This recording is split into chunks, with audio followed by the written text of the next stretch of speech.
डर का असली रूप क्या होता है वह आप आज इस कहानी में देखेंगे, तो अंत तक सुने और ध्यान से सुने। चमन का परिवार कभी गांव का सबसे खुशहाल परिवार माना जाता था। घर में हर तरफ हंसी खुशी का माहौल रहता। बेटे की शादी हो चुकी थी और बहू के आने से घर की रौनक और बढ़ गई थी। बेटी पढ़ाई में अव्वल थी और चमन को गर्व था कि उसकी बेटी गांव की पहली लड़की होगी जो शहर में नौकरी करेगी।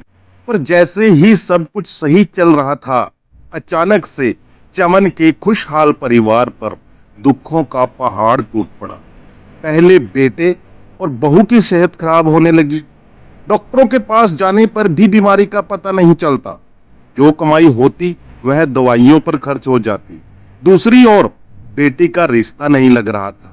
हर जगह से सिर्फ मना ही सुनने को मिलता था। कुछ ही महीनों में हालात ऐसे हो गए कि चमन को अपना खेत गिरवी रखना पड़ा। कर्ज लगातार बढ़ता जा रहा था और हर तरफ अंधकार ही अंधकार नजर आ रहा था। एक दिन जब चमन डॉक्टरों के चक्कर लगाकर थक चुका था, तब एक पड़ोसी ने उसे सलाह दी, अरे चमन, डॉक्टर तो इंसानी इलाज करते हैं, हो सकता है तेरे घर पर कोई बुरी आत्मा या भूत प्रेत का साया हो। हमारे गांव में तांत्रिक बहुत हैं, किसी को दिखा ले। हो सकता है किसी ने जलन में तेरे घर पर तंत्र मंत्र करवा दिया हो। चमन के मन में शक पैदा हो गया। उसने महसूस किया कि जब से ये मुसीबतें शुरू हुई थी, तभी से घर में एक अजीब सा सन्नाटा और डरावना माहौल बना हुआ था।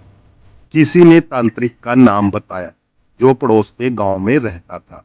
अगले दिन चमन ने अपने डर को ताक पर रखकर उस तांत्रिक के पास जाने का फैसला किया। तांत्रिक का ठिकाना घने जंगल के बीच था। वहां पहुंचकर चमन ने देखा कि चारों तरफ चमगादड़ उड़ रहे हैं और झोपड़ी के बाहर काले धागों और हड्डियों से सजे हुए ताबीज लटक रहे थे। अंदर जाते ही तांत्रिक ने बिना कुछ पूछे चमन को बैठने का इशारा किया।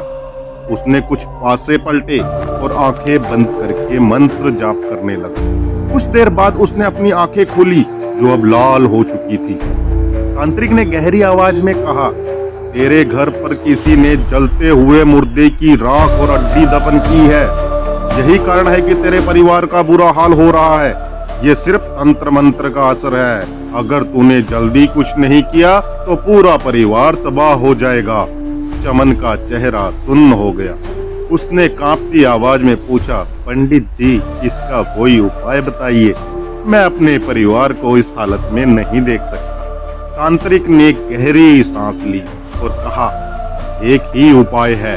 अगली अमावस्या की रात शमशान में पूजा करनी होगी। तू 7 लड्डू, 7 कांटे, 7 कील और श्रृंगार का सामान लेकर आना।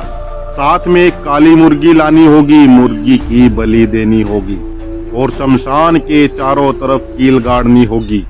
तभी तेरे घर की बुरी आत्माएं खत्म होंगी। लेकिन यह सब तुझे अकेले ही करना होगा। चमन के रोंगटे खड़े हो गए। वह रात के अंधेरे से बचपन से ही डरता था, पर अपने परिवार की खातिर उसने हिम्मत जुटाने का फैसला किया। अमावस्या की रात चारों तरफ अंधेरा पसरा हुआ था। सर्दी की ठंडी हवा चमन के शरीर को कंपा रही थी। उसने पूजा का सामान लिया, धोती कुर्ता पहना, कंबल लपेटकर रात 11 बजे शमशान की ओर निकल पड़ा। रास्ते भर उसे ऐसा लग रहा था जैसे कोई उसके पीछे चल रहा हो। हर पेड़ के पीछे उसे कोई परछाई नजर आती थी। शमशान में पहुंचते ही चमन के पैर ठिठक गए। वहां का माहौल बहुत डरावना था। चारों तरफ सिर्फ सन्नाटा था, जिसे बीच बीच में झिंगुरों की आवाज और सूखे पत्तों की सरसराहट तोड़ रही थी। चमन ने हिम्मत बटोरी और पूजा शुरू की। उसने लड्डू, कांटे और श्रृंगार का सामान रखा। जब मुर्गी की बलि देने की बारी आई तो उसके हाथ कांपने लगे, पर उसने अपनी आंखें बंद की और तांत्रिक की बताई विधि के अनुसार बलि दे दी। अब उसे शमशान के चारों ओर कील गाड़नी थी। जैसे जैसे वह कील गाड़ता गया, उसे ऐसा महसूस हुआ जैसे कोई उसके पीछे खड़ा है। वह डर के मारे बार बार पीछे देखने की कोशिश तो करता, पर उसकी हिम्मत नहीं हो रही थी। आखिरी कील गाड़ते समय अंधेरे की वजह से वह कील उसकी धोती के साथ जमीन में गड़ गई।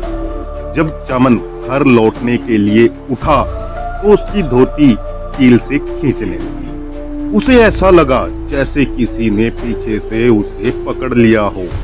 डर के मारे उसका गला सूख गया। उसने पीछे देखने की कोशिश की, लेकिन उसके पैर जम चुके थे। अचानक उसे ऐसा लगा जैसे किसी ने उसके कान में फुसफुसाया हो। डर से उसकी सांसें तेज हो गई। अंधेरे में कुछ भी साफ नजर नहीं आ रहा था। चमन की धड़कनें इतनी तेज हो गई कि वह उन्हें सुन सकता था। अचानक उसकी छाती में तेज दर्द हुआ। वह जोर से चिल्लाने की कोशिश कर रहा था, पर आवाज उसके गले में ही अटक गई। उसने अपने दिल को पकड़ा और वहीं गिर पड़ा।